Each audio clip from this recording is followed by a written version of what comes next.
자, 오늘은 1919년 우리 3월 운동이 일어났던 이후에 우리 104년이 되는 104주년 기념주일로 지킵니다.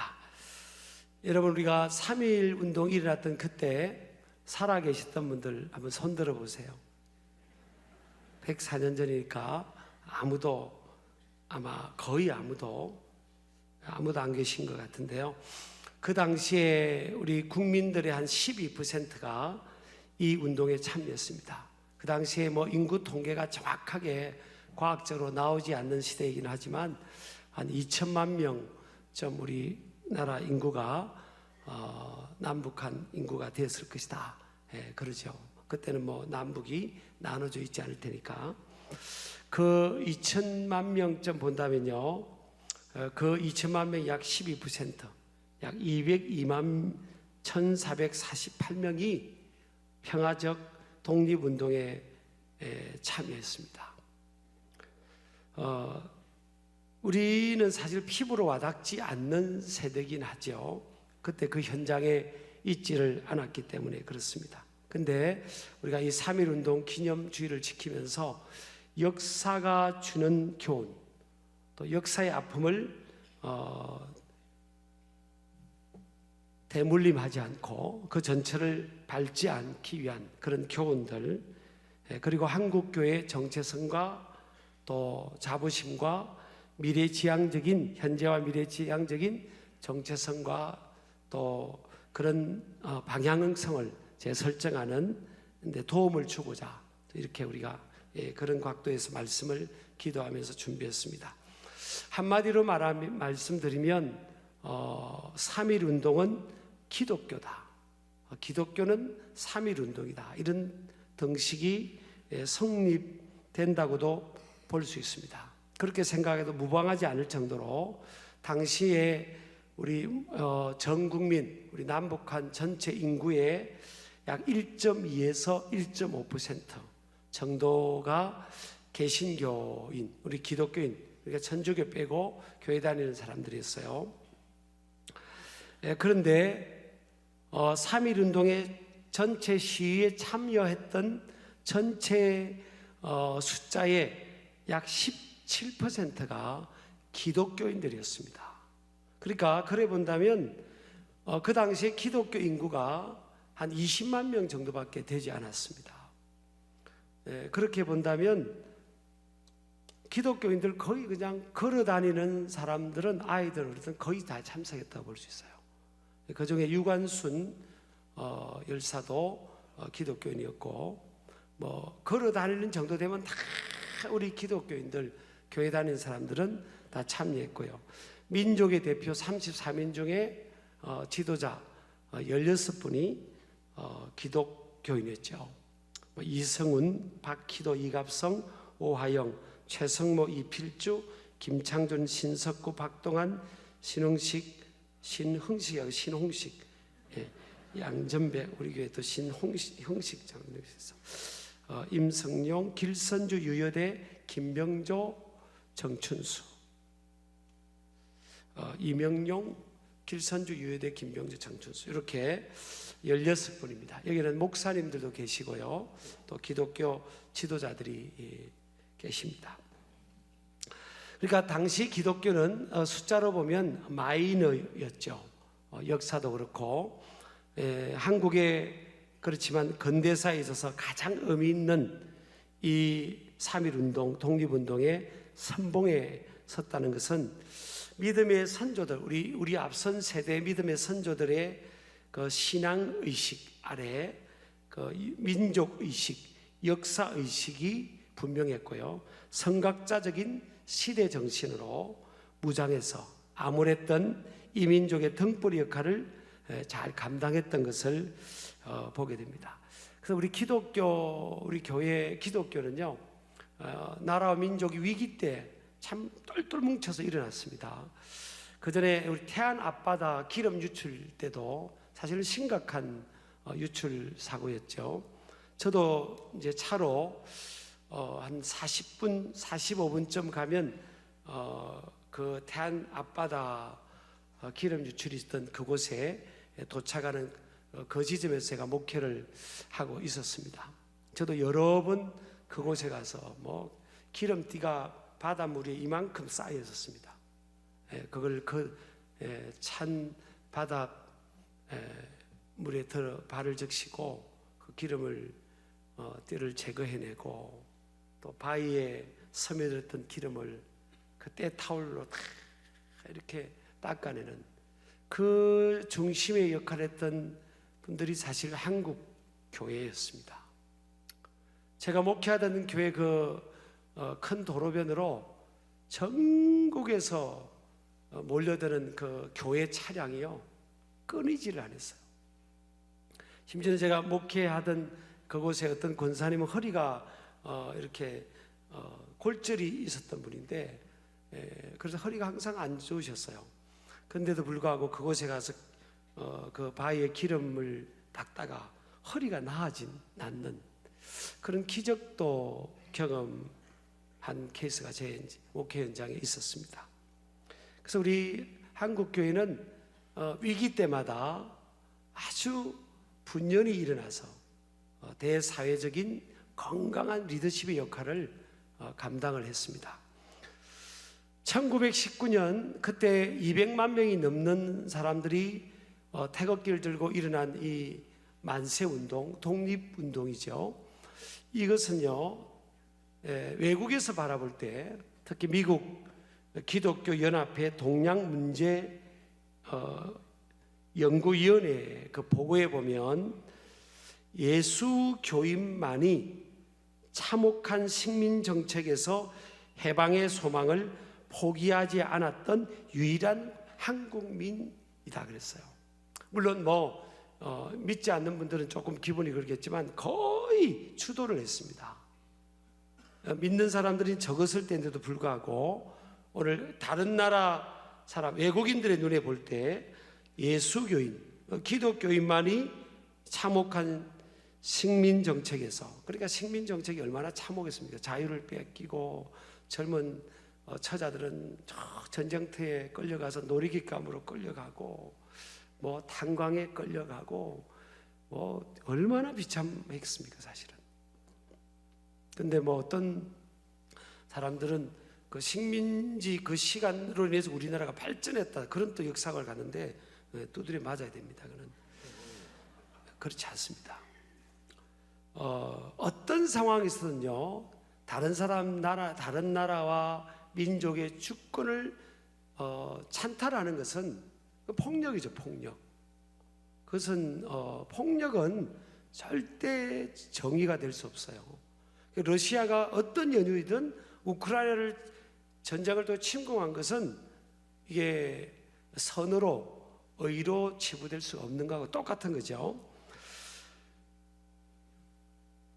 국외에서도 보면 이 3.1 운동을 주도한 인물의 절대 다수가 기독교인이었어요. 중국 상해 신안 청년당, 미국의 대한인 국민의 총회, 흥사단을 조직하여 독립운동을 주도한 기독교인들, 안창호 선생님, 그런 분들, 또 이승만, 정한경, 또 노령, 연해주에서 3.1 운동을 일으킨 이동희, 제가 선생님을 다 못 붙이겠습니다. 기독교인이었고요. 일본 동경에서 3.1 운동을 주도한 이들도 기독교 계통의 학교에 있던 메이지 학원의 유학생들이 대부분이었습니다. 우리가 잘 아는 유관순 열사도 기독교인이고, 김구 선생님도 그렇고. 자, 기독교인들에게는요, 불의 앞에 왜 이런 꺾이지 않는 정신과 목숨도 아끼지 않는 희생 정신이 있을까? 믿음의 선배들이 그랬고, 또 신앙의 위인들이 그랬죠. 왜 그랬을까? 에스더 같은 인물도 자기 민족의 위기 앞에 죽으면 죽으리라 하고 왕 앞에 3일 금식하고 나갔잖아요. 다윗은 자기 민족을 조롱하는 골리앗을 향해서 그 소년인데, 나이가 어리니까 전쟁터에 가지도 못하는 그 소년이었습니다. 소년. 그런데도 3m 5 정도 되는 3m 5cm 되는 골리앗의 적장 앞에 나갔잖아요. 목숨을 걸고 나갔지 않습니까? 이런 정신이 어디서 오는 걸까? 저는 이 정신이 하나님을 잘 믿고 의지하며 하나님의 말씀을 신앙의 근간으로 삼는 그런 자세에서 온 것이라고 믿습니다. 오늘 함께 읽은 성경에 보면 창세기 12장 4절이 보면요, 이에 아브라함이 여호와의 말씀을 따라갔다. 여기서 이 따라갔다는 내용이 히브리어로 얄라크라는 단어인데 돌파하다, 어려움을 뚫고 전진하다, 그런 내용이에요. 그러니까 아브라함이 사실은 믿음으로 돌파해 간 겁니다. 75세에 아브라함의 아버지 데라는 아담의 19대 손이고 노아의 후손으로 128년을 노아와 공유하며 살았지만 그는 세상에 먹는 문제, 입는 문제, 그런 데에 매여서 신앙을 뒤로하고 세상신을 쫓아갔죠. 그래서 여호수아서 24장 2절에 보면 강 건너편에 우상을 숭배했대. 다른 신들을 섬겼다 그랬어요. 그러니까 아브라함의 아버지는 다른 신, 우상을 숭배한 거예요. 그걸 이제 이 아브라함이요 75년 동안 아버지가 우상 숭배하는 것을 보면서 자라왔어요. 그러니까 아브라함이 사실 하나님께서 떠나가라는 그 땅을 향해 떠나가는 게 쉬운 게 아닙니다. 왜냐하면 아들이 아버지를 극복하는 게 쉽지 않아요. 이 아버지가 아들에게는, 자녀에게는 큰 산입니다. 좋은 쪽이든 부정적인 쪽이든 산이 큰 산이에요. 더구나 3주만 지나면, 3주만 반복하면 이게 습관이 되고 그것이 계속 반복되면 성품이 된다고 했는데 75년을 계속 반복해서 살아왔잖아요. 그러니까 아브라함에게도 아버지의 성품, 생활 패턴, 철학, 그런 삶의 방향, 이런 것들이 자기도 모르게 다 섬에 들어와 있는 거예요 지금. 그런데 하나님의 말씀은 그것을 떠나가라, 그런 거예요. 그게 쉽지가 않죠. 또 하나는 나이입니다. 나이. 아브라함의 나이가 75세였습니다. 적은 나이가 아니에요. 중년입니다. 중년. 노년이라면 두드리 맞습니다. 중년이에요. 그 당시는 또 연령이 장수가 하는 시기였기 때문에 중년의 나이였죠. 근데 75년 정도 루틴 속에 살아왔으면요, 이게 그걸 리버스한다, 거꾸로 다른 방향으로 살아간다, 이게 쉬운 게 아니에요. 왜냐하면 나이가 들면요, 중년은 이미 변화보다는 안정, 희구를 추구하는 시기죠. 그래서 아브라함이 눈에 보이지 않는 하나님의 말씀을 따라가기가 쉽지 않은 겁니다. 내면적 갈등도 많았을 겁니다. 그냥 안 따라가고 눌러 있어도 누구 한 사람 손가락질하거나 비난하지는 않았을 거예요. 그게 오히려 더 자연스러웠을 거거든요. 왜냐하면 대다수가 그렇게 살기 때문에. 나이가 들어가면 그냥 안정적으로 살고 싶고 변화를 추구하고 싶지 않고 도전, 모험, 이런 것들하고 상관없이 살고 싶은 거잖아요. 저는 우리 한국교회가 하나님 마지막 시대 기회를 주신다고 믿는데, 여러분 저를 포함해서 우리 교회가 중심이 돼서 꺾이면 안 되는 거예요. 그래서 제가 여러분 부르짖어 기도하는 겁니다. 여러분, 우리 믿음의 조상들이 70년대, 80년대, 90년대 한국교회가 막 일어날 때요, 막 부르짖고 3.1 운동할 때도 막 살려달라고 부르짖고 대한독립 만세라 그러고,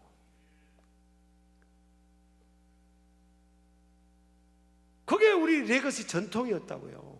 근데 이제 우리가 어느덧 마이너가 아니라 기독교가 메이저가 되고 사람들이 많아지고 예수님 잘 믿으면 복도 받거든요. 사람마다 약간 정도가 차이 있지만 전체적으로 복도 받아요. 잘 사는 거예요 우리가. 아쉬운 게 없는 거예요. 조용히 기도하면 그게 교양이 있는 겁니까? 다윗은 왕인데도 막 춤추며 찬양했고 막 부르짖어 하나님, When I cry to the Lord, He answered my prayer 그랬잖아요. 막 부르짖었는데 다윗은 왕이 되고 나서도 좀 우리 잘 되면 조용히 기도해야 되는 겁니까? 저는요 꺾이고 싶지 않은 겁니다. 저도 개인 기도는 묵상 기도도 꽤 많이 합니다. 사실은 묵상 기도도 많이 하고 찬양 기도도 많이 하고 우리말로 기도도 많이 하고 방언 기도도 많이 합니다. 제가 근데 같이 모였을 때는 부러지는 겁니다. 예? 이 공동체가 꺾이면 안 돼요. 한국교회가 좀 숫자가 1.2%밖에 안 될 때는 또 안 꺾였잖아요. 리더했는데 지금은 그 5명 중에 1명이 기독교인이라고 하는데 밀리고 꺾이고 지금 심리적 마이너가 돼버렸지 않습니까? 숫자적으로는 마이너였던 그들이 심리적으로는 메이저였는데 3.1 운동할 그 당시 지금은요 이래봐도 거의 기독교는 이제 종교로 치도 제일 많아요 숫자가. 근데 심리적 마이너가 돼버린 거예요. 이게 여러분 야성이 꺾인 거예요. 아브라함이 돌파신앙 돌파해 가야 됩니다. 여러분 우리 아멘 하시기 바랍니다. 돌파해 가야 되죠. 새벽 기도도 하셔야 되고 이래도 또 안 놀 거죠. 뭐 새벽 기도도 하셔야 되고요. 저녁에도 철야도 하시는 사람들 막 일어나야 되고 그냥 몸부림치면서 기도하면서 이 꺾이지 않는 이 거대한 쓰나미처럼 울리는 이 세속과 왜 대라가 너무 무너졌냐는 거예요. 막 무너집니다. 이게 안 꺾이면 이게 버티지 않고 저항하지 않으면. 여러분 자녀들 보세요. 지금 우리 떠나가면 저 옳게 신앙생활 하겠냐고 여러분. 그럼 우리가 살아있는 동안에 뭔가를 보여주고 막 목숨 걸고 기도하고 몸부림치고 해야 해도 될까 말까 시대인데 우리 오늘 3.1 기념주일이니까 말씀을 하는 겁니다. 우리 교회가 중심에 서서 나기를 주님으로 축복합니다. 어떤 사람은 이제 우리가 이제 팬데믹 코로나 팬데믹으로 인해서요 이제 문화가 2개가 됐어요. 원래 문화는 뭔가 하면 예배의 문화가 2개가 되어버린 거예요. 원래 문화는 뭐죠? 성전, 예배당. 이제 우리 몸은 하나님 영이 거하는 이제 성전, 개별적 이제 몸 성전이 있고 유형 성전, 주의 이름으로 모여서 예배하는 하나님의 성전. 그래서 예수님도 12살 때 성전에 예루살렘 성전에 갈 때 왜 너희가 여기 있는데 부모가 그랬더니 내 아버지의 집에 있어야 될 줄 알지 못하셨나까 그랬어요. 하나님의 아들 예수님이 내 아버지의 집이라고 했어요. 엉뚱하게 말하는 목회자들도 꽤 많습니다. 예배당에 대해서 흔들어버리는 목회자들이 꽤 많아요. 유튜버들 가운데 내 아버지의 집이라 했잖아요 예수님이. 그죠? 그랬어요 안 그랬어요? 자, 항상 그럼 예배하면 우리는 예배당 중심으로 나와서 예배했어요. 이게 이스라엘 민족을 정체성을 지켜줬고요. 한국교회가 제일 왕성하게 일어날 때 예배는 예배당 중심으로, 기도도 성전에 와서 개인 기도를 하지 말라는 게 아니라 그 스피릿이 있었다고요. 그런데 이제 팬데믹을 통해서 또 무슨 문화가 생겼습니까? 온라인 문화가 생긴 거잖아요. 3년이라는 시간이 굉장히 긴 시간 아닙니까? 예배당에 안 와도 예배 드릴 수 있다는 문화가 생긴 거잖아요. 제가 지금 예배를 주제로 말하는 게 아니에요. 이 스피릿을 말하는 거예요. 그래서 저는 제가 코로나 기간 동안 한 번도 온라인 예배라는 용어를 일부러 안 썼습니다. 제가 부격자들부터 쓰지 말라고 했잖아요. 코로나 이유를 생각하자고.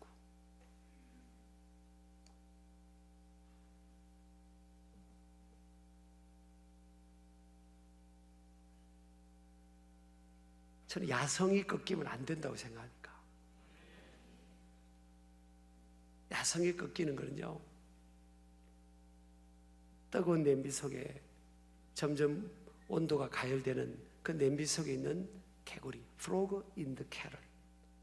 죽을지도 모르고 그곳에서 목욕하고 놀고 있는 그 냄비 속의 개구리. 그걸 경계하는 겁니다. 여러분이 아멘 하니까 저기 아멘 하잖아요. 돌파입니다, 돌파. 아이고, 우리가 사람이 적으니까, 아이고, 우리가 어떻게 만세 운동을 해. 그런다고 우리가 뭐 힘이 되겠어? 하늘도 스스로 돕는 자를 돕는다는 거예요. 그런 스피릿. 그걸 외국인들의 눈에 볼 때, 기독교인 예수교인만이 그 압제에 눌리지 않고 막 버티고 몸부림치고 살아남는다 그랬잖아요. 왜냐하면, 자, 머리카락 잘라버렸고요. 이름 바꿔버리고, 말 못 쓰게 했잖아요. 한국말 못 쓰게 했어요. 그리고 정신세계를 다 빼내겠다는 거 아닙니까? 그게 문화정책으로. 근데 안 빼내지겠다는 거 아닙니까? 안 빼내지겠다는 거. 다니엘과 세 친구 보세요. 왕이 주는 음식을 먹었지만 나는 이 정신세계와 영적세계가 안 바뀌겠다는 거 아닙니까? 변질되지 않겠다는 거 아니에요. 바벨론화 되지 않겠다는 거 아닙니까? 이게 신앙의 정신입니다. 사실은 성경의 정신이에요. 우리 아멘 하시기 바랍니다. 그 신앙이 바로 박히면요, 애국자가 될 수밖에 없고 효자가 될 수밖에 없고 효녀가 될 수밖에 없어요. 신앙이 바로 박히는데 부모님이 안 보이고 나라 민족이 안 보이면 그게 뭐 더 이상 말하지 않겠습니다. 다 신앙이 야성이 있는 신앙인들이 그랬다고요. 우리 3.1절 우리 기념주일에 아브라함의 삶 속에 있던 그 스피릿, 첫 번째 같이 읽겠습니다. 시작. 모든 인생은 시공간을 뛰어넘어 다시 시작할 수 있다. 75세가 끝이 아니라 다시 시작한 겁니다. 아브라함은 우리 다시 시작할 수 있는 거예요. 우리 아멘 하시기 바랍니다. 아니, 나는 이제 끝나서 그게 아니라니까. 모세는 80이었고요 갈렙은 85세였고 생물학적 나이가 아니라 하나님이 주어진 그 속에서 다시 시작할 수 있습니다. 도전할 수 있어요. 두 번째, 늦었다고 생각되는 때는 없다. 항상 생각하셔야 됩니다. 세 번째, 신앙을 근거로 한 삶일지라도 또 다른 시련의 새로운 환경을 만날 수 있다. 아브라함이 10번의 국경을 넘나드는 이민자 생활 있죠. 네 번째, 중요합니다. 시작. 신앙은 어려운 환경을 뚫고 돌파하는 스피릿을 제공한다. 요셉도요, 노예 생활을, 감옥 생활, 그걸 돌파한 겁니다. 그래서 창세기 49장에 보면 요셉을 일컬어 담을 넘어 뻗어가는 나무였다. 담을 넘어갔다는 거예요. 한계와 장애와 배리어, 이 장애물을, 이 인생의 어떤 시련, 고난을, 이것을 뛰어넘는 거예요. Overcome the suffering입니다. 뛰어넘는, 사람을 뛰어넘는 거. 왜 사람을 평생 묵상하고 사냐고요. 나한테 상처 준 사람을 왜 평생 묵상하고, 나의 것을 빼앗아간 사람을 평생 왜 묵상하고 살고, 왜 그렇게 그 담을 못 넘어가고 그 안에 있냐는 거예요. 신앙은 넘어가는 겁니다. 상황도 넘어가고 사람도 넘어가고 뻗어가는 거예요. 이게 돌파신앙. 이 3.1 운동 때 역사했던 그 정신, 그 신앙의 정신, 우리는 21세기 2023년 살아가는 저와 여러분에게 다시 우리가 돌파하는 겁니다. 가기를 제 이름으로 축복합니다.